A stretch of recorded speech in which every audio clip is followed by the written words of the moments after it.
അസ്സലാമു അലൈക്കും വറഹ്മത്തുള്ളാഹി തആല വബറകാത്തു. അന്ന് ഷമ്മാസ് പള്ളിയിൽ നിന്ന് നേരത്തെ എത്തി. ഉമ്മ ഉമ്മ ആ മോനെ, എൻ്റെ കുട്ടി വന്നോ? എവിടെ? എന്തെഞ്ഞേ ഇന്നെന്ത്യ നേരത്തെ തന്നെ ഇങ്ങോട്ട് പോന്നു? ഇന്നിപ്പോൾ ദിക്റിന് സലാത്തിനൊന്നും ഇരുന്നില്ലേ, വെള്ളിയാഴ്ചയൊക്കെ ആയിട്ട്? ഉമ്മ പിന്നെ എന്തിയടാ? എന്തിയേ ഉമ്മ? കോടതിയിൽ ഹാജരാകേണ്ടി വരും ചിലപ്പോൾ. ഓല് ഇന്നലെ എത്തിക്കണ്. രാത്രി റിസ്വാന വക്കീൽ ഹസീനയും കൊണ്ടൊക്കെ എത്തിയിട്ടുണ്ട്. പഠിച്ചോനെ, അപ്പോൾ ചിലപ്പോൾ നമുക്കൊന്ന് ഹാജരാവേണ്ടി വരും കേട്ടോ. എന്തെങ്കിലുമൊക്കെ ചോദിക്കാനൊക്കെ പറയാനൊക്കെ ഉണ്ടാവേ. അല്ലാ റബ്ബേ, ജനിച്ചിട്ട് ഇത്രയും ദിവസമായി, ഇതുവരെ കോടതിയും പോലീസും ഒന്നായിട്ട് വല്ലാതെ അങ്ങനത്തെ പരിപാടിയൊന്നും ഉണ്ടായിട്ടില്ല റബ്ബേ. ജീവിതത്തിൽ ആദ്യമായിട്ടാണ് ഇങ്ങനൊക്കെ. പഠിച്ച റബ്ബേ, കോടതിക്ക് കയറി ഇറങ്ങാനുള്ള വിധിയൊന്നും ഉണ്ടായിരുന്നേന്നാണ് എപ്പോഴും തോരനിക്കണ്. എന്താ ചെയ്യുക? ഞമ്മക്ക് പഠിച്ച റബ്ബ് നമ്മളെന്തേലും തെറ്റുകുറ്റങ്ങൾ ചെയ്ത് കാട്ടിക്കൂട്ടിയേക്കണമെങ്കിൽ കുഴപ്പമില്ലേനു. ഇത് മറ്റുള്ളവർ ചെയ്ത് കാട്ടിക്കൂട്ടിന് നമ്മൾ ജയിലിൽ കിടക്കേണ്ടി, കോടതിയിലും പോലീസും വക്കീലും ഒക്കെ ആയിട്ട് നടക്കേണ്ട അവസ്ഥയാണ്. അത് വല്ലാത്തൊരു പുതുമ റബ്ബേ. ഉമ്മങ്ങളൊന്നും വിഷമിക്കാവൊന്നുമില്ല. അല്ലടാ, എന്നാലും നോക്കാം. സാധാരണ ഇപ്പോൾ ഈ പോലീസ് സ്റ്റേഷന്, കോടതി എന്നൊക്കെ പറയുമ്പോൾ തെറ്റ് കുറ്റങ്ങൾ ചെയ്തോരല്ല അവിടെ എത്തുക. ഇതിപ്പോൾ അതൊന്നും നമ്മൾ അതിനെക്കുറിച്ച് ചിന്തിച്ചിട്ട് പോലും ഇല്ലാത്ത രീതിക്ക് ഉമ്മ ഒന്നും സാരമില്ല. പടച്ച റബ്ബിൻ്റെ മുമ്പിൽ നമുക്കറിയാമല്ലോ, പടച്ച റബ്ബിനെ അറിയാം നമ്മൾ ആരാണ് നിരപരാധി, ആരാണ് തെറ്റ് ചെയ്തോലെന്നൊക്കെ. പക്ഷേ ഈ ഒരു നാടിൻ്റെ നിയമം ഇങ്ങനല്ലേ, നമ്മൾ പോയേ മതിയാവും ഉമ്മ. ആയിക്കോട്ടെ മോനെ, അതൊക്കെ വരാം. എനിക്കിപ്പോൾ അതൊന്നും വലിയ പിടുത്തൊന്നുമില്ല. അല്ലാ, ഏതായാലും ഈ മക്കളെ കൊണ്ട് എന്ന് ഞാൻ പറയണില്ല, മരുക്കളെ കൊണ്ട് എന്ന് പറയാനും എനിക്ക് വെച്ച, പെരക്കാരെ കൊണ്ട് എന്നൊക്കെ പറയേണ്ടി വരും. ഉമ്മ ഒന്നുകൊണ്ട് വിഷമിക്കണ്ട. കോടതിയും വക്കീലും കേസൊക്കെ എന്ന് പറഞ്ഞാൽ സർവ്വസാധാരണമാണ്. എത്ര വലിയ വലിയ മഹാന്മാരൊക്കെ ജയിലിൽ കിടന്നിക്കണേ, അതൊന്നും വിഷയമാക്കണ്ട. പിന്നെയെന്ന് വെച്ചാൽ ഈ ദുനിയാവ് എന്ന് വെച്ചാൽ അങ്ങനെയല്ലമ്മ. ദുനിയാവിൽ സത്യത്തിന് വില ഉണ്ടാവില്ല, കളവനും വഞ്ചനക്കൈക്കാരും സ്ഥാനം കൂടുതൽ. അതന്നെ ബലാലിന് ബർക്കത്തിറങ്ങണ കാലം എന്ന് പറഞ്ഞേക്കാം. കാരണം എങ്ങനെയെങ്കിലുമൊക്കെ ചെയ്ത് ജീവിക്കണവർക്ക് ദുനിയാവ് നല്ലതാണ്. കുറച്ചൊക്കെ പഠിച്ചവനെ പേടിച്ച് നല്ല മട്ടത്തിനൊക്കെ ജീവിക്കണവർക്കോ ഓൾക്ക് ബുദ്ധിമുട്ടുമാണ്. അതാണ് മക്കളെ പറഞ്ഞ് ബലാലിന് ബർക്കത്തിറങ്ങണ കാലമാണ്. എന്തെങ്കിലും കാട്ടിക്കൂട്ടി ജീവിക്കണവർക്ക് കുഴപ്പമില്ല. ഉമ്മ നിങ്ങളൊന്നും വിചാരിക്കണ്ട, നമുക്ക് പോയേ മതിയാവും. അതായത് ഉമ്മാനോടും ചില കാര്യങ്ങളൊക്കെ ചോദിക്കും. പൊന്നാരൻ്റെ കുട്ടിയെ കോടതിക്കും ഒന്നും പോവാന്ന് വെച്ചാൽ എനിക്ക് എൻ്റെ മനസ്സിൽ പോലും ഞാൻ വിചാരിച്ചാത്ത കാര്യങ്ങളാണ്. ഇനിയിപ്പോൾ എന്തൊക്കെ തന്നെ ആരെങ്കിലും നമ്മളോട് ചെയ്താലും നമ്മൾ പുറത്ത് കൊടുത്തിട്ടേ ഉള്ളൂ. ഇതിപ്പോൾ ഇങ്ങനെ അത് തലയിലാവുമെന്ന് വിചാരിച്ചില്ലല്ലോ. എന്തായാലും വല്ലാത്തൊരു കുഞ്ഞിക്കഥ തന്നെയാണ്. അതിൻ്റെ കുട്ടി അങ്ങനെ ഓൽക്ക് വേണ്ടി സഹായ സഹകരണങ്ങളൊക്കെ ചെയ്തിട്ട് തീരെ ഒരു നന്ദി ഇല്ലല്ലോ. നന്ദി വേണ്ട, ഒന്നും പറയും വേണ്ട, എന്നാലും ഇങ്ങനെയൊക്കെ പെടുത്തണോ അവനാ? എന്ത് കാട്ടിയിട്ടാണ് അവൻ്റെ കുട്ടി? തൊള്ളിയിൽ വെല്ലിട്ടാൽ ഓൻ കടിച്ചൂല. ഏതായാലും പഠിച്ചവനെ നവാസിൻ്റെ കാര്യത്തിൽ വല്ലാത്തൊരു ഇടങ്ങാറിനാണ്. പെട്ടെന്നതാ റജിനത്തെ വിളിക്കുന്നു. ഉമ്മ അത് ഫോണ് വെല്ലടിക്കുന്നു. ഹലോ, വലൈക്കും അസ്സലാം. ആടിയാ ഒന്നും പറയണ്ട. ഇജിപ്പോൾ പറഞ്ഞപ്പോഴല്ലേ ഞാനിപ്പോൾ അറിയണത്. എനിക്കൊന്നും അറിയില്ല താത്താക്ക്. ആരും എന്നോട് മുണ്ടിയതുമില്ല, പറഞ്ഞതുമില്ല. പിന്നെ ഇനിയിപ്പോൾ എന്തെങ്കിലും കേട്ട് ടെൻഷൻ ആയിക്കാണ്ട് വല്ല അറ്റാക്കും വന്നുകാണ്ട് ഇതാവും ചിട്ടേക്കും. ആരും എന്നോട് മുണ്ടിയിട്ടില്ല. എന്താപ്പം ഞാൻ കാട്ടുക, എനിക്ക് പുതിയറില്ല. അതന്നെ ഇന്നലെ എത്തിക്കണം ഞാൻ പറഞ്ഞു കേട്ടു. ഇനിയിപ്പോൾ പോകണമല്ലോ. എൻ്റെ ഷാമോൻ വന്ന് പറഞ്ഞമ്മ നമുക്കൊന്ന് കോടതിയിലേറ്റം പോകേണ്ടി വരുന്നു. ഞാൻ പറഞ്ഞു എന്തിനാ എൻ്റെ പൊന്നാര കുട്ടിയെ, ഞാൻ എന്തെങ്കിലും നല്ല നേൽക്കാണ്ട് കഴിഞ്ഞ് കൂടിയാൽ പോരെ.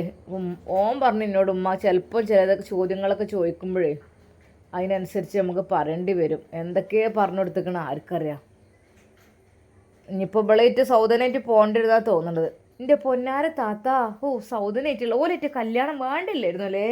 ഞാനെന്ന് വെച്ചാൽ പാവങ്ങളല്ലേ, ഏതായാലും വാപ്പല്ലേ, വാപ്പാനോലെ അന്നേ ആട്ടി പറഞ്ഞേച്ചിരിക്കണം. തള്ളി മക്കളും പാവമാണ്. പിന്നെയെന്ന് വെച്ചാൽ തള്ളക്കും തന്നെ ഇങ്ങനെ ഇതൊക്കെ നല്ലതുണ്ടേ പറയേണ്ടിയിടുന്നൊക്കെ പറഞ്ഞു. പിന്നെ ഞാനായിട്ടാണ് പിന്നെ ഇങ്ങനെ ഇതിൽ നിന്നത്. ഏതായാലും 10-24 വയസ്സൊക്കെ ആയി, 10-28 ആയിട്ടുണ്ടാവും. അങ്ങനെ നിൽക്കുന്ന ഒരു പെണ്ണല്ലേ. അപ്പോൾ പിന്നെ ഓൾക്കൊരു ജീവിതം, നല്ല പെണ്ണേനെ എന്താ പറ്റിയതാവും. നല്ല പെണ്ണെന്നെയാണ്. ഇവിടെയൊക്കെ പണിക്ക് വന്നതിൻ്റെ അല്ലേ. ഒരു കൂട്ട് ഓളെ കൊണ്ടില്ലായിരുന്നു, നല്ല മട്ടത്തിൽ ഇങ്ങനെ കഴിഞ്ഞിൻ്റെതായിരുന്നു. എന്താന്നാവം പറ്റിയത്, പെട്ടെന്ന് ഇപ്പോൾ എന്തായാലും വന്ന് ഈ ഇല്ലാത്ത കൊടുത്ത് നിങ്ങൾ ഉണ്ടാവുമ്പോഴേ ഓൽക്ക് നിലത്ത് നിപ്പിട്ടൂല. ഓലിങ്ങനെ ഇല്ലായ്മയിൽ നിന്ന് ഇങ്ങനെ പെട്ടെന്ന് ഉണ്ടാകുകയല്ലേ. ഇതിപ്പോൾ ഓല് അത്രയും പെരപ്പണി എടുത്തുകാണ്ടും അങ്ങോട്ടും ഇങ്ങോട്ടും പോയിക്കാണ്ടും ഒക്കെ ജീവിക്കല്ലേ.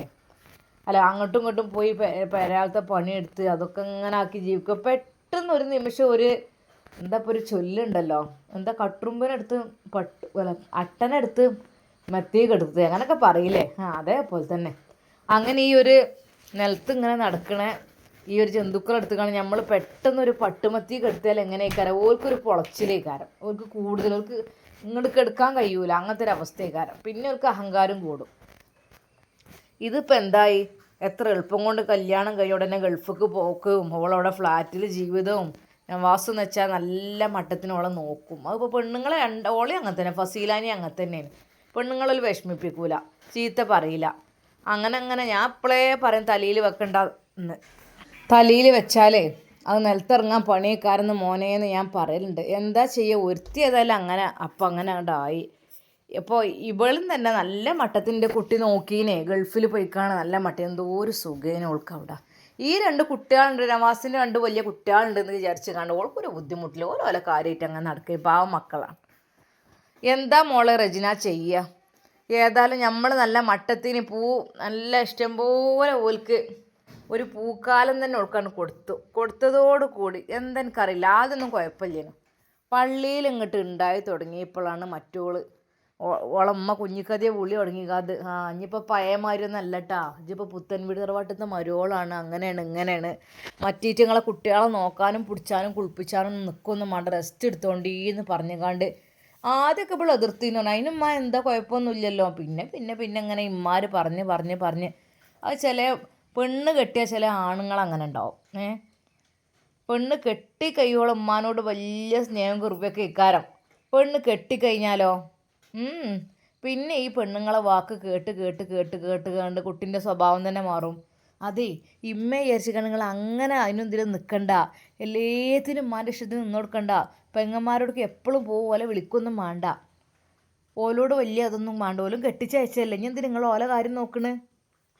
അങ്ങനെ ചില പെണ്ണുങ്ങൾ പറഞ്ഞ് കൊടുത്ത് ചില ആണുങ്ങളുണ്ട് കേടെടുത്തും.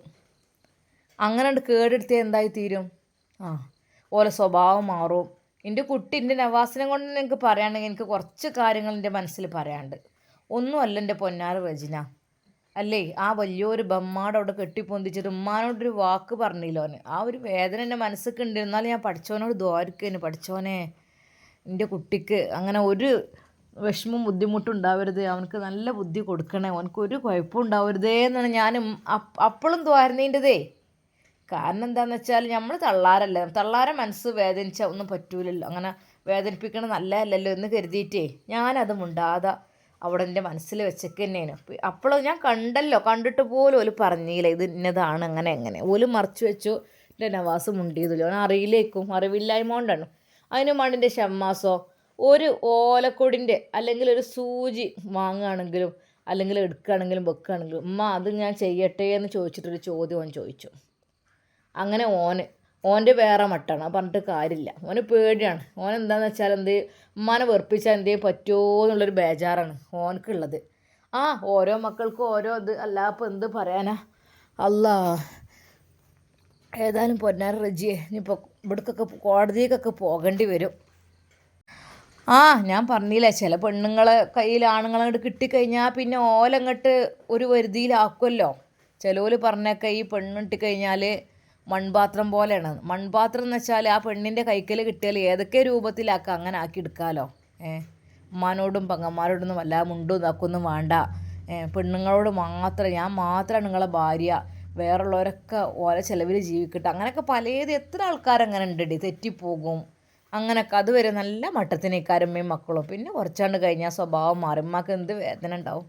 പക്ഷെ അങ്ങനെ പോയിട്ടൊന്നുമില്ല.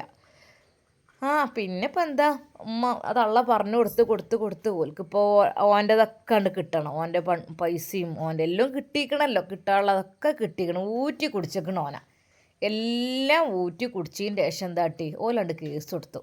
പീഡിപ്പിച്ചു എന്നും പറഞ്ഞു. എന്നാൽ പിന്നെ വിഷയമില്ലല്ലോ, കിട്ടാളെ കിട്ടുകയും ചെയ്തു. അതൊക്കെ മോളെ എൻ്റെ നെഞ്ചിനുള്ളൊരു വേദന ഉണ്ട്. എൻ്റെ കുട്ടീനെ അങ്ങനെ കാട്ടിയിട്ട് ഓനെ ഒരു വാക്ക് എന്നോടൊറ്റ മുണ്ടിയതുമില്ല. ലാസ്റ്റ് പോകാൻ പീഡിപ്പിച്ചു, അത് ഇതാക്കി ഇത് ഇതാക്കി എന്നൊക്കെ പറയണത്. എന്തൊക്കെയാവേ ഏതായാലും പള്ളിയുണ്ടാകുമ്പോൾ ഈ പെണ്ണിനെ ഉപദ്രവിച്ചു എന്നൊക്കെ പറഞ്ഞിരിക്കണതേ. ആക്കിപ്പോൾ ഇങ്ങനെ ഓൻ എന്തോ ഒരു മട്ടത്തിലാണ് നോക്കിൻ്റെത്. പിന്നെ ഓൻ ചെയ്തൊരു കാര്യം എന്ന് വെച്ചാൽ വന്നീൻ്റെ ശേഷം ഒന്ന് പറഞ്ഞു, എൻ്റെ പൊന്നാര സൗദ അടുത്ത ആഴ്ച പ്രസവത്തിന് കൊണ്ടുപോകലല്ലേ, അതും കഴിഞ്ഞാണ്ട് പോവാന്ന് പറഞ്ഞു. പക്ഷെ കേട്ടില്ല, തള്ള പിടിച്ച് വലിച്ചാണ് കൊണ്ടുപോയി. അതിലാണ് ഓനെ ദേഷ്യം പിടിച്ചത്. അതിൽ പിന്നെ ഓൻ എന്താട്ടി, ഇനിയിപ്പോൾ ഓരോ ഇഷ്ടത്തിൽ നടക്കട്ടെ എന്നും കരുത്. പിന്നെയെന്ന് വെച്ചാൽ ഓൻ്റെ മനസ്സൊക്കെ ഉണ്ടാവുമേ, കാരണം അത്രയും ഓൻ നയിച്ച് ചോര നീരാക്കിയ പൈസ മുഴുവനും സൂപ്പർ മാർക്കറ്റ് ഇട്ടുകാണ്ടും അതിൻ്റെ വരുമാനം മുഴുവനും ഓൽക്ക് എന്തോരു സുഖസുന്ദരമായാണ് ഓലെ ജീവിതം എന്നോ. നല്ല മട്ടത്തിലാണ് ഓലെ ജീവിതം മക്കളെ. എന്താണ് ഓൽക്ക് കുറഞ്ഞ രീതിയിലൊന്നല്ല, വലിയ വലിയ ആൾക്ക് വലിയ VIP ആളെ രീതിയിലാണ് ഓരോ ജീവിതവും കാര്യങ്ങളൊക്കെ. ഓലെ പേരെയും കൂടിയും കണ്ടാലോ, ആ ഒരു ഇല്ലായ്മയിൽ നിന്ന് പെട്ടെന്ന് ഉണ്ടായി വന്ന അവർ ഇങ്ങനെ അങ്ങോട്ട് മാറണമെന്നുണ്ടെങ്കിൽ പിന്നെ കുറച്ച് അഹങ്കരിക്കൂലേ. എന്തായാലും പഠിച്ചോൻ കാക്കട്ടെ. താത്ത നിങ്ങൾ വിഷമിക്കല്ലേ, പിന്നെ കോടതിയിൽ പോയാലും ബേജാറാകാനൊന്നും നിൽക്കരുതിട്ടാ. നിങ്ങളെ കാര്യമുള്ളത് തുറന്ന് പറഞ്ഞോളി. നമുക്കിപ്പോൾ എന്താ, നമുക്ക് കളവൊന്നും ഇല്ലല്ലോ പറയാനുള്ള, സത്യങ്ങൾ തുറന്ന് പറഞ്ഞോളി. നിങ്ങളോട് ചോദിക്കുമായിരിക്കും എന്തെങ്കിലുമൊക്കെ, ചോദിക്കണേന് നല്ല പേടിയും ബേജാറും ഇല്ലാതെ ഉത്തരം പറയാന്നുള്ളത് തന്നെയാണ് ഇത്. അല്ലാതെ ഇപ്പോൾ നമ്മൾ കുറേ കളവും വഞ്ചനയും ഫസാദും ഉണ്ടാക്കിയിട്ടില്ലല്ലോ. നമുക്ക് നേരെ വാ നേരെ പോവാന്നുള്ള ചിന്തയിലുള്ളൂ. നമുക്ക് നല്ല മട്ടത്തിന് സത്യസന്ധമായ കാര്യങ്ങൾ പറയാം. അതിലെന്താ വിധി നോക്കുക. എടി എൻ്റെ മോനെ നവാസ് ഇനി ഓല് കൊടുക്കുവാന്നാവേ. കാരണം കളവ് പറയണോൽക്ക് പറഞ്ഞാൽ എത്രയും കളവ് പറയാം, ഞമ്മക്കത് കഴിയൂല, ഞമ്മക്കത് ഇടങ്ങാറാണ്. അത് പറഞ്ഞു കഴിഞ്ഞാൽ ഒരു കളവ് പറഞ്ഞാൽ 10 കളവ് പറയേണ്ടി വരും എന്നാണ്. കാരണം അതുകൊണ്ട് കയ്പാണെങ്കിലും സത്യം പറയുക നമ്മുടെ മുത്ത് ഹബീബ് സല്ലല്ലാഹു അലൈഹി വസല്ലമയുടെ ഒരു വാക്കുണ്ട്. അതിനെപ്പറ്റി ഒരു കഥ കേട്ടിക്കണില്ലേ, നമ്മൾ ഉസ്താദ് പറഞ്ഞിനല്ലടി, എൻ്റെ ചെവിയിൽ ഇപ്പോഴും അത് മുഴങ്ങുന്നുണ്ട്. അതായത് നമ്മളെ ഫൈസി ഉസ്താദ് ആ ഒരു കഥ പറഞ്ഞപ്പോഴേ എൻ്റെ നെഞ്ചിങ്ങോട്ട് പെടഞ്ഞു പോയി. അതിൻ്റെ ലിങ്ക് വേണമെങ്കിൽ കിട്ടുവയ്ക്കാരം. ലിങ്ക് വേണമെങ്കിലേ എൻ്റെ ഷാമോൻ അത് പ്രത്യേകം ഇങ്ങോട്ട് എനിക്ക് നാളെ സ്റ്റാർ ചെയ്ത് വെച്ചിരിക്കണം. കാരണം ഇത് പെട്ടെന്ന് കിട്ടാനൊക്കെ വേണ്ടിയിട്ടേ. എടി ഞാനാ ഒന്ന് അയച്ചു തരാൻ, എനിക്ക് ഒന്ന് കേട്ടോക്ക്. ആയിക്കോട്ടെ, ഞാൻ കേട്ടോളാം താത്ത. എന്തായാലും പടച്ച റബ്ബ് നമുക്ക് നീതി നൽകട്ടെ എന്നാണ് പ്രാർത്ഥിക്കുക. അതന്നെ ഒന്ന് കേട്ടോക്കണേ ഇജ്. അങ്ങനെ അതാ റജിനത്ത ആ ലിങ്ക് ഓപ്പൺ ചെയ്തു. ഉസ്താദിൻ്റെ പ്രഭാഷണം അതാ ഫോണിൽ ഓപ്പണായി. അസ്സലാമു അലൈക്കും വറഹ്മത്തുള്ളാഹി തആല വബറകാതുഹു. പ്രിയപ്പെട്ടവരെ, കളവ് നമ്മൾ ഒരിക്കലും പറയരുത്. കയ്പായാലും കളവ് പറയരുത് എന്ന് നമ്മളെ പഠിപ്പിച്ച മുത്ത് ഹബീബ് സല്ലല്ലാഹു അലൈഹി വസല്ലം. നമുക്കൊരു ചരിത്രത്തിലേക്ക് കടക്കാം. ഇരുട്ടിൻ്റെ ലോകത്ത് ഒരു മനുഷ്യൻ. നഗരത്തിലെ തെരുവുകൾ വിജനമായിരിക്കുന്നു. അർദ്ധരാത്രിയുടെ ഇരുട്ടിൽ കാലുകൾ ഉറയ്ക്കാതെ താളം തെറ്റിയ ചുവടുകളോടെ ഒരാൾ നടന്നു വരുന്നുണ്ടായിരുന്നു. അതാണ് ബിഷർ. ജനപ്രിയ കഥകളിൽ പല പേരുകളും ഇയാൾ അറിയപ്പെടുന്നുണ്ട്. നാട്ടുകാർക്കെല്ലാം ബിഷറിനെ പേടിയും വെറുപ്പുമായിരുന്നു. കാരണം അയാൾ ചെയ്യാത്ത തെറ്റുകളില്ല. അമിതമായ മദ്യപാനം, വീഞ്ഞു പാത്രങ്ങളിൽ ഇല്ലാതെ അയാൾക്ക് ഒരു ദിവസവും കഴിച്ചു കൂട്ടാൻ കഴിയില്ലായിരുന്നു. പിടിച്ചുപറിയും മോഷണവും, വഴിയിൽ പോകുന്നവരെ തടഞ്ഞു നിർത്തി കയ്യിലുള്ളത് തട്ടിയെടുക്കുക, ആളുകളുടെ വീടുകളിൽ കയറി മോഷ്ടിക്കുക എന്നത് അയാളുടെ നിത്യജീവിതത്തിൻ്റെ ഭാഗമായിരുന്നു. സമൂഹത്തിൽ എല്ലാവരാലും ഒറ്റപ്പെട്ട വെറുക്കപ്പെട്ടൊരു ജീവിതം. രാത്രികളിൽ കുടിച്ചു ബോധമില്ലാതെ വീഴുമ്പോൾ അയാൾ ഓർക്കും, എൻ്റെ ജീവിതം എന്താണ് ഇങ്ങനെയായിപ്പോയത്. എങ്കിലും തെറ്റുകളിൽ നിന്ന് മോചനം നേടാൻ അയാൾക്ക് കഴിഞ്ഞിരുന്നില്ല. അയാൾ ചിന്തിക്കാറുണ്ട്, അതെ എങ്ങനെയെങ്കിലും ഇതിൽ നിന്ന് മോചനം നേടണമല്ലോ എന്ന്. അങ്ങനെ ഇരിക്കെ മദീന നഗരിയിൽ ഒരു അത്ഭുത മനുഷ്യനെക്കുറിച്ച് ബിഷർ കേൾക്കാനിടയായി. അതെ, അത് മറ്റാരുമായിരുന്നില്ല, നമ്മുടെ ആമിന ബീവിയുടെ പൊന്നോമന മുത്ത് ഹബീബ് മുസ്തഫ സ്വല്ലല്ലാഹു അലൈഹി വസല്ലം. ഹൃദയം കൊണ്ട് സംസാരിക്കുന്ന, എത്ര വലിയ പാപിയെയും ചേർത്ത് പിടിക്കുന്ന പ്രവാചകൻ. ഒരു ദിവസം രാത്രി വീണ്ടും തെറ്റ് ചെയ്ത് മനസ്സുമടുത്ത ബിഷർ ഒരു തീരുമാനമെടുത്തു. ഇന്ന് ഞാൻ പ്രവാചകൻ്റെ അടുത്ത് പോകും. ഈ വൃത്തികെട്ട ജീവിതത്തിൽ നിന്ന് എനിക്കൊരു മോചനം വേണം. പിറ്റേന്ന് രാവിലെ ബിഷർ മദീനയിലെ പള്ളിയിലെത്തി. തിരുനബി സല്ലല്ലാഹു അലൈഹി വസല്ലമ അനുചരന്മാരോടൊപ്പം ഇരിക്കുകയായിരുന്നു. ബിഷറിനെ കണ്ടതും ചിലരൊക്കെ അമർഷത്തോടെ മുഖം തിരിച്ചു. അതെ, ആ കള്ള ബിഷർ വരുന്നുണ്ട്, ആ കള്ളൂടിയനെ, ആ പിടിച്ചുപറിക്കാരൻ. എന്തിനാ അവൻ അങ്ങോട്ട് വരുന്നത്? ഈ പള്ളിയിലേക്ക്, ഈ പരിശുദ്ധമായ പള്ളിയും കേടുവരുത്താനാണോ? പലരും അത് അഭിപ്രായപ്പെട്ടു. എന്നാൽ മുത്ത് ഹബീബ് സല്ലല്ലാഹു അലൈഹി വസല്ലം കരുണ നിറഞ്ഞ പുഞ്ചിരിയോടെ അയാളെ നോക്കി. അതെ, അദ്ദേഹത്തെ അത്രക്കും വലിയ തെറ്റ് ചെയ്യുന്ന, ഏത് സമയവും കള്ളും കഞ്ചാവും പെണ്ണുമായിട്ട് നടക്കുന്ന ആ മദ്യപാനിയായ, ആ ഒരു പെണ്ണുപിടിയനായ, അത്രക്കും വലിയ തെറ്റുകൾ ഹറാമ ചെയ്യുന്ന അയാളെ മുത്ത് ഹബീബ് സല്ലല്ലാഹു അലൈഹി വസല്ലം വളരെയധികം പുഞ്ചിരിയോട് കൂടിയാണ് നോക്കുന്നത്. ദേഷ്യത്തോടെ നോക്കിയ ഒരു പക്ഷേ അയാൾക്ക് മനസ്സ് മാറും. എന്നാൽ മുത്ത് ഹബീബ് സല്ലല്ലാഹു അലൈഹി വസല്ലമയുടെ മുമ്പിൽ ബിഷർ വിതുമ്പിക്കൊണ്ട് പറഞ്ഞു, അള്ളാഹുവിൻ്റെ പ്രവാചകരെ, ഞാൻ നന്നാവാൻ ആഗ്രഹിക്കുന്നു, പക്ഷേ എന്നെക്കൊണ്ടതിന് കഴിയുന്നില്ല. മദ്യപാനം, മോഷണം, വ്യഭിചാരം, കള്ളം പറയൽ, അങ്ങനെ എല്ലാ ചീത്തശീലങ്ങളും എന്നിലുണ്ട്.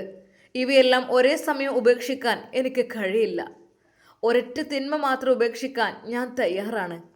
ഏതാണ് ഞാൻ ഉപേക്ഷിക്കേണ്ടത്? അവിടെ ഉണ്ടായിരുന്ന അനുചരന്മാർ അത്ഭുതപ്പെട്ടു. മദ്യപാനമോ മോഷണമോ നിർത്തിക്കാൻ പ്രവാചകൻ ആവശ്യപ്പെടുമെന്നാണ് എല്ലാവരും കരുതിയത്. എന്നാൽ തിരുനബി സല്ലല്ലാഹു അലൈഹി വസല്ലമയുടെ മനഃശാസ്ത്രപരമായ സമീപനം വേറെയായിരുന്നു. തിരുനബി സല്ലല്ലാഹു അലൈഹി വസല്ലം ശാന്തനായി പറഞ്ഞു, അല്ലയോ ബിഷർ, നീ മറ്റ് എന്ത് വേണമെങ്കിലും ചെയ്തോ, വ്യഭിചരിച്ചോ, മദ്യപിച്ചോ, അല്ലെങ്കിൽ എന്ത് വേണമെങ്കിലും ചെയ്തോ, നോ പ്രോബ്ലം. പക്ഷേ ഒരു കാര്യം, എനിക്ക് വാക്ക് തരണം, നീ ഒരിക്കലും കളവ് പറയരുത് എന്ന്, കള്ളം പറയരുത്. ബിഷറിനത് കേട്ടപ്പോൾ വലിയ സന്തോഷമായി. ഓഹ്, എന്തൊക്കെ തന്നെയാലും മദ്യപിക്കരുത് എന്ന് പറഞ്ഞില്ല, മോഷ്ടിക്കരുത് എന്നും പറഞ്ഞില്ല, കള്ളം പറയരുത് എന്ന് മാത്രമല്ലേ പറഞ്ഞിട്ടുള്ളൂ. അതൊക്കെ എത്ര സിമ്പിളാ, അത് വളരെ എളുപ്പമാണല്ലോ എന്ന് വിചാരിച്ച് ബിഷർ സന്തോഷത്തോടെ പ്രവാചകന് വാക്ക് നൽകി തിരികെ പോവുകയാണ്. പ്രവാചകരെ, തീർച്ചയായും ഞാൻ കളവ് ഇനി പറയില്ല. മദ്യത്തിനും മറ്റതിനൊന്നും കുഴപ്പമില്ലല്ലേ, ഞാൻ കളവ് പറയില്ല. ആ അതെ, കളവ് നീ പറയരുത്. അങ്ങനെ അതാ അന്ന് രാത്രിയായി. ഇരുട്ട് കനത്തപ്പോൾ ബിഷറിന് പതിവ് പോലെ മോഷണത്തിന് പോകാൻ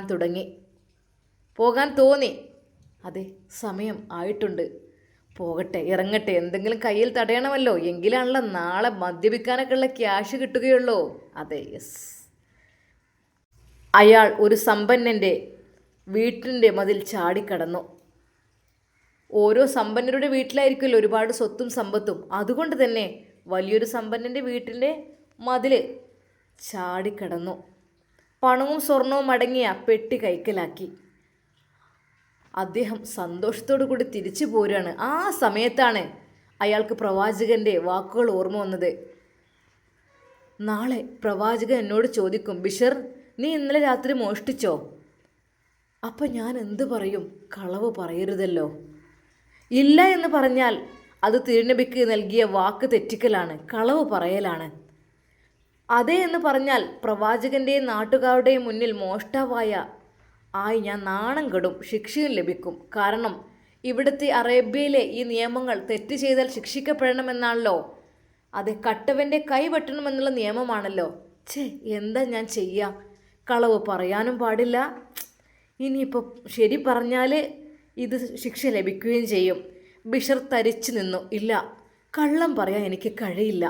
കള്ളം പറയാതിരിക്കണമെങ്കിൽ ഞാൻ മോഷ്ടിക്കാതിരിക്കണം. അങ്ങനെയെങ്കിലും എനിക്ക് പറയാം, ഇല്ല ഞാൻ എടുത്തിട്ടില്ല എന്ന്. പക്ഷേ എനിക്കത് പറയാൻ പറ്റില്ലല്ലോ. ഇത്രയും കൂടുതൽ സ്വർണവും പണവും എടുത്ത് ഓടുമ്പോൾ അത് ഇല്ലെന്ന് പറയാൻ എങ്ങനെ നബിയുടെ മുമ്പിൽ ചെന്ന് ഞാൻ കളവ് പറയും? വാക്ക് കൊടുത്തത് ഒരേ ഒരു വാക്കാണ്, കള്ളം പറയില്ല എന്നുള്ള വാക്ക്. അയാൾ ആ സ്വർണ്ണപ്പെട്ടി അവിടെ തന്നെ വെച്ച് ഒന്നും എടുക്കാതെ മതിൽ ചാടി പുറത്തു കടന്നു. മോഷണം എന്ന തിന്മ അവിടെ അവസാനിച്ചു. അതെ, പ്രവാചകൻ്റെ മുമ്പിൽ പറയേണ്ടി വരുമെന്ന് കരുതിയിട്ട് അത് അവിടെ തന്നെ വെച്ചു, തിരിച്ചു പോന്നു. എന്നാൽ രണ്ടാമത്തെ പരീക്ഷണം. അടുത്ത ദിവസം ബിഷറിൻ്റെ കൂട്ടുകാർ അയാളെ മദ്യപിക്കാൻ വിളിച്ചു. എടാ ബിഷർ, വാ, നമുക്ക് ഒന്നടിക്കാം, വാ നമുക്കൊന്ന് കൂടണ്ടേ, വാടാ. അങ്ങനെ അതാ ബിഷർ അവരുടെ കൂട്ടത്തിലെത്തി.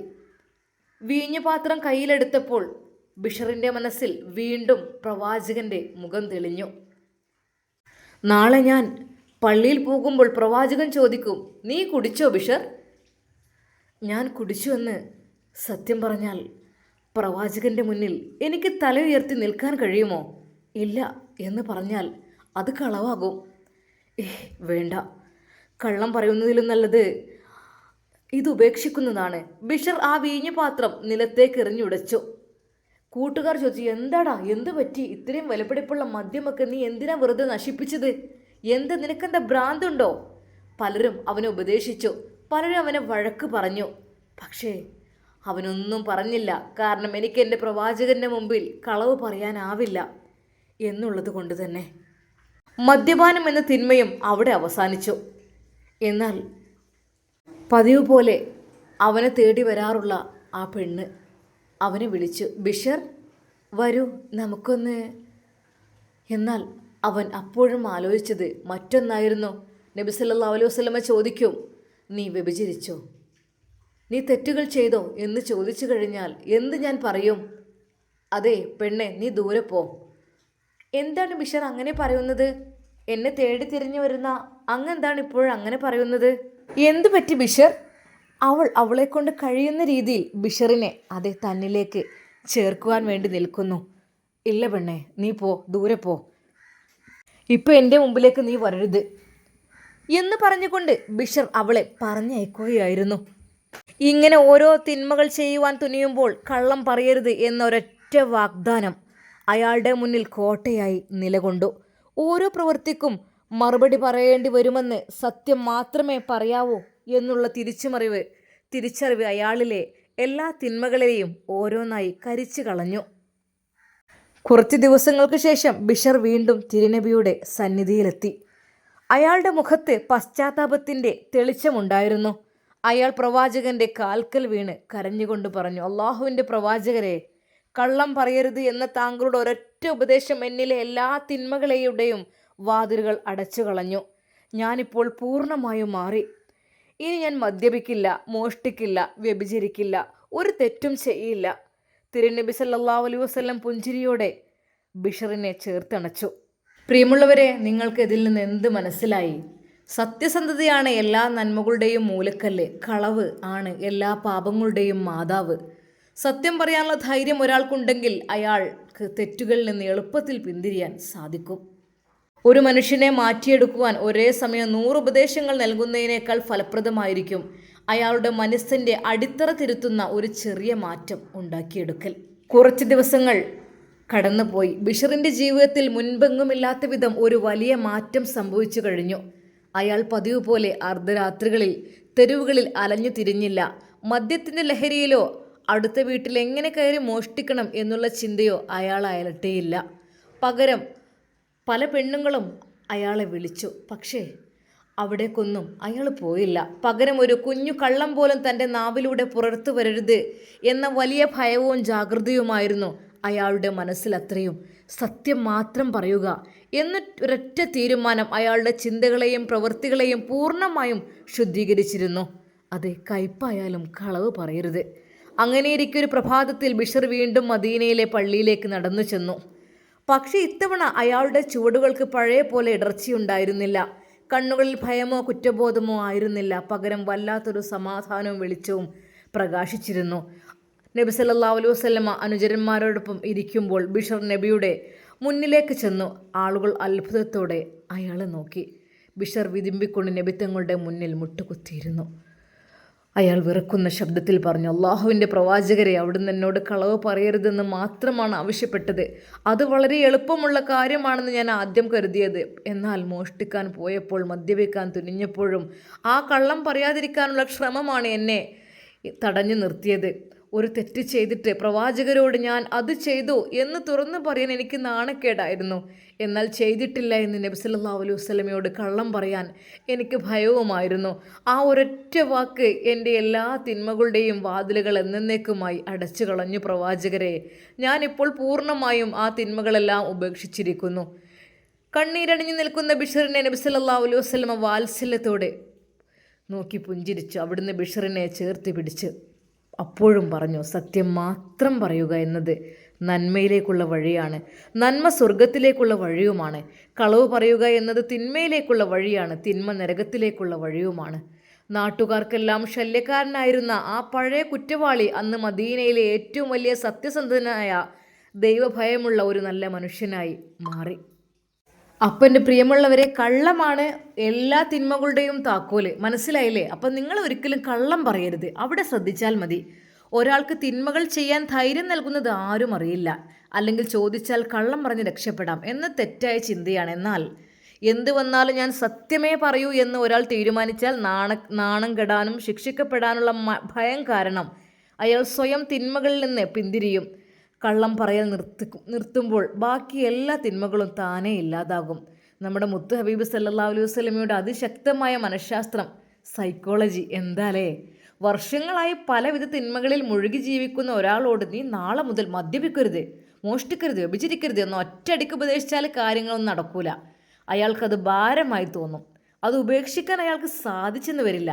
പകരം മുത്ത് ഹബീബ് സല്ലല്ലാഹു അലൈഹി വസല്ലം അയാളുടെ മനസ്സിലെ ബലഹീനത മനസ്സിലാക്കി വളരെ എളുപ്പമെന്ന് തോന്നുന്ന ഒരൊറ്റ കാര്യം മാത്രം ചെയ്യാൻ ആവശ്യപ്പെട്ടു. പക്ഷേ ആ ഒരൊറ്റ നല്ല ശീലം അയാളിലെ മറ്റെല്ലാ തിന്മകളെയും വേരോടെ പിഴുതെറിയാൻ പ്രാപ്തമായിരിക്കുന്നു. മാറ്റം സാധ്യമാണ്. നമുക്കെന്തും നമ്മൾ ചെയ്യുകയാണെങ്കിൽ നമുക്ക് മാറാൻ കഴിയും. എത്ര വലിയ പാപങ്ങൾ ചെയ്ത ആളാണെങ്കിലും ശരിയായ വഴി തിരഞ്ഞെടുക്കാനും സ്വയം മാറാനും മനസ്സ് വെച്ചാൽ ഏതൊരു മനുഷ്യനും നല്ലവനായി മാറാൻ സാധിക്കും. കഴിഞ്ഞു പോയ തെറ്റുകളെ ഓർത്ത് നിരാശപ്പെടാതെ ഒറ്റ നല്ല തീരുമാനത്തിലൂടെ പുതിയൊരു ജീവിതം തുടങ്ങാമെന്ന പ്രത്യാശയാണ് ഈ ചരിത്രം നമുക്ക് നൽകുന്നത്. പ്രഭാഷണം കേട്ട് റജിനത്ത ഒരു നിമിഷം ഞെട്ടിപ്പോയി. അതേ റബ്ബേ, ശരിയാണ്. ഇത്രയും വലിയൊരു കുറ്റവാളി ഒരു കളവ് പറയില്ല എന്നുള്ള വാക്കുകൊണ്ട് രക്ഷപ്പെട്ടല്ലോ. പഠിച്ചോൻ വിചാരിച്ച ഇത്രേ ഉള്ളൂലേ. ആ നിമിഷം തന്നെ അതാ ഐഷുമ്മക്ക് വിളിക്കുന്നു റജിനത്ത. എന്താടി മോളെ, കേട്ടോ? ഞാൻ അന്ന് കേട്ടിട്ട് എനിക്ക് വല്ലാത്തൊരു മനസ്സുക്കൊരു സന്തോഷം ഉണ്ടായിരുന്നു. ഞാൻ എത്ര ആൾക്കാർ ഇങ്ങനെ നന്നായി കിട്ടിയാറില്ലേ. അതെ താത്ത, എനിക്ക് എന്താ പറയാനുള്ളതെന്ന് വെച്ചാൽ ഏതായാലും കോടതിയിലൊക്കെ പോകേണ്ടി വരും. താത്ത, നിങ്ങൾക്ക് നിങ്ങളെ ജീവിതത്തിലുള്ള കാര്യങ്ങളൊക്കെ നിങ്ങൾ പറഞ്ഞോളൂ. നിങ്ങൾ ചോദിക്കണേ അനുസരിച്ച്. ഓല് പല കളവും കെട്ടിച്ചമച്ചുണ്ടാക്കുമായിരിക്കും. അതൊക്കെ തവക്കൽത്തു അലല്ലാഹ്, എല്ലാം അള്ളാഹുവിൽ അർപ്പിച്ചാൽ മതി. അന്ന് സൂര്യൻ ഉദിച്ചുയർന്നത് സാധാരണ ദിവസങ്ങളെ പോലെയല്ലായിരുന്നു. ആകാശത്ത് കാർമേഘങ്ങൾ കെട്ടി നിൽക്കുന്നുണ്ടായിരുന്നു. ഷമ്മാസിനെ സംബന്ധിച്ചിടത്തോളം അത് ജീവിതത്തിലെ ഏറ്റവും നിർണായകമായ ദിവസമാണ്. കോടതിയിലെ വിചാരണ ദിവസം. ദിവസങ്ങളായി നവാസ്ക അനുഭവിക്കുന്ന നീതികേടുകൾക്ക്, തനിക്കെതിരെ കെട്ടിച്ചമച്ച കേസുകൾക്ക്, ചതിവുകൾക്കൊരു തീർപ്പുണ്ടാക്കേണ്ട ദിവസം. രാവിലെ എഴുന്നേറ്റപ്പോൾ മുതൽ ഷമ്മാസിൻ്റെ നെഞ്ച് പടപട ഇടിക്കുകയായിരുന്നു. കൈകാലുകൾ ആകെ തണുത്ത് വിറക്കുന്നത് പോലെ. അതെ റബ്ബേ, എൻ്റെ നവാസ്ക. ആദ്യം ഹാജരാവുന്നത് കുഞ്ഞിക്കതിയെയും നവാസിനെയുമായിരിക്കും. അതിനുശേഷം അവരുടെ മൊഴികളുടെയും തന്ത്രങ്ങളുടെയും അടിസ്ഥാനത്തിൽ ആയിഷുമ്മയെയും സൗദിയെയും ഒക്കെ വിളിപ്പിക്കുമായിരിക്കും. അതൊരു വലിയ കൂട്ടുകെട്ടായിരുന്നു. കളവും ചതിയും സ്വാധീനവും കൈമുതലാക്കിയ ഒരു കൂട്ടർ. ഷമ്മാസിൻ്റെ ഉള്ളിൽ നല്ല ഭയമുണ്ടായിരുന്നു. പടച്ചോനെ, ഇന്നും അവർ കള്ളം പറഞ്ഞ് കോടതിയെ തെറ്റിദ്ധരിപ്പിച്ച് വിജയിക്കുമോ? അധികാരവും പണവും കള്ളസാക്ഷികളെയും ഉപയോഗിച്ച് അവർ വീണ്ടും മുൻപും പലതും നേടിയെടുത്തിട്ടുണ്ട്. വീണ്ടും ഇത് ആവർത്തിക്കപ്പെടുമോ എന്ന ഭയം അവൻ്റെ മനസ്സിനെ ആകെ തളർത്തി. പക്ഷേ ആ ഭയത്തിനിടയിലും അവൻ്റെ മനസ്സിലേക്ക് ഒരു വലിയ തിരിച്ചറിവ് കടന്നു വന്നു. അതെ, അവർ കള്ളം പറഞ്ഞ് ജയിച്ചാൽ തന്നെ ആ വിജയം ഈ ദുനിയാവിൽ മാത്രമായിരിക്കും. കോടതി മുറിയിലെ 4 ചുവരുകൾക്കിടയിൽ അവർ നേടുന്ന താൽക്കാലിക ജയം ആഖിറത്തിൽ അവർക്ക് ഉപകരിക്കില്ല. അത് പടച്ച തമ്പുരാന്റെ നീതിപീഠത്തിൽ ഒരു കള്ളത്തിനും സ്ഥാനമില്ല. എങ്കിലും ഈ ലോകത്ത് നീതി നിഷേധിക്കപ്പെടുന്നത് ഏതൊരു മനുഷ്യനും താങ്ങാവുന്നതിലും അപ്പുറമാണ്. അവന് സഹിക്കാൻ കഴിയുന്നുണ്ടായിരുന്നില്ല. കണ്ണുകളിൽ കണ്ണീർ കണങ്ങൾ ഉറ്റി വീഴുന്നു. ഷമ്മാസ് ഇരു കൈകളും അള്ളാഹുവിലേക്ക് ഉയർത്തി, ആരും കേൾക്കാതെ എന്നാൽ ആകാശലോകം വിറക്കുന്ന രീതിയിൽ അവൻ ഹൃദയം പൊട്ടി ദുആ ചെയ്തു. അള്ളാഹുവേ, പടച്ച റബ്ബേ, നീ എല്ലാം കാണുന്നവനും കേൾക്കുന്നവനുമാണല്ലോ. ഇന്ന് നീതിയുടെ ഭാഗത്ത് നീ നിൽക്കണം അള്ളാഹുവേ. സത്യത്തെ നീ വിജയിപ്പിക്കണം റബ്ബേ. കള്ളത്തരങ്ങൾ കെട്ടിപ്പടുത്ത് നവാസ്കയെ തകർക്കാൻ നോക്കുന്നവരുടെ മുന്നിൽ എനിക്ക് നീ മാത്രം മതി അള്ളാഹുവേ. ഒരു മനുഷ്യന് തൻ്റെ സർവ്വസങ്കടങ്ങളും പടച്ച റബ്ബിന് മുമ്പിൽ സമർപ്പിക്കുമ്പോൾ കിട്ടുന്ന ഒരു വലിയ ആശ്വാസമുണ്ട്. ആ ദുആക്ക് ശേഷം ഷമ്മാസ് മനസ്സിലെ ഭയം പതുക്കെ മാറ്റി. ഒരു വലിയ ധൈര്യത്തോടെ അവിടെ അവൻ്റെ മനസ്സ് നിറഞ്ഞു. ഉമ്മാ, ആ മോനെ, ഞാൻ ഇറങ്ങട്ടെ. പിന്നെ റിസ്വാന വക്കീൽ വിളിച്ചിരുന്നു. പിന്നെ നവാസ്കെ ഇപ്പോൾ ഹാജരാക്കും. ഉമ്മയെ കൊണ്ടുവരണമെന്ന് പറയുമ്പോൾ ഞാൻ വരാം കേട്ടോ. മോനെ, മനക്കുട്ടി, ഉമ്മ ഒന്നും കൊണ്ട് വിഷമിക്കല്ലേ, എല്ലാം പടച്ച റബ്ബ് കാണുന്നുണ്ടല്ലോ. അള്ളാഹു സുബ്ഹാനഹു വ തആല സത്യവും എല്ലാം തിരിച്ചറിയുന്ന ദിവസമാണ് ഉമ്മ ഇന്ന് എന്തൊക്കെ തന്നെയായാലും അതെ, അവരുടെ കള്ളത്തരങ്ങളെല്ലാം പൊളിച്ചെടുക്കാൻ കഴിയണം നമുക്ക്. സത്യം മാത്രം വിജയിക്കണമെന്ന് ആഗ്രഹിക്കുന്നവരാണ്. ഈ സമയം റിസ്വാൻ വക്കീലിൻ്റെ കോളതാ ഷമ്മാസിന് വരുന്നു. ഹലോ, ഷമ്മാസ്, പിന്നെ ഇന്ന് 8 മണിയാകുമ്പോഴേക്കും ഹാജരായിക്കോളൂ കേട്ടോ. ഏകദേശം 10-10:30ക്കാണ് നമുക്ക് അവിടെ കേസൊക്കെ തുടങ്ങാറുള്ളത്. എന്തായാലും ചിലപ്പോൾ കുറച്ച് നേരത്തെ ആവാനും ചാൻസ് ഉണ്ട്. ഓക്കെ, അപ്പോൾ കുറച്ച് ഒരു 8 മണിയാകുമ്പോഴേക്കും ഇങ്ങനെ എത്താൻ ശ്രമിക്കണം കേട്ടോ. ഓക്കെ. അതെ, റിസ്വാൻ വക്കീലിൻ്റെ വാക്കുകൾ കേട്ട ഒരു നിമിഷം ഷമ്മാസ് പടച്ച റബ്ബിനോട് ദുആ ചെയ്തു, അല്ലാ നീ കാത്തുരക്ഷിക്ക്. ഇൻഷാ അല്ലാ നമുക്കിതിൻ്റെ ബാക്കി ഭാഗം നാളെ കാണാം. അതുവരേക്കും എല്ലാവർക്കും അസ്സലാമു അലൈക്കും വറഹ്മത്തുള്ളാഹി തആല വബറകാതുഹു. എല്ലാവരും പ്രാർത്ഥിക്കണം നവാസ് ജയിക്കാൻ. അസ്സലാമു അലൈക്കും വറഹ്മത്തുള്ളാഹി.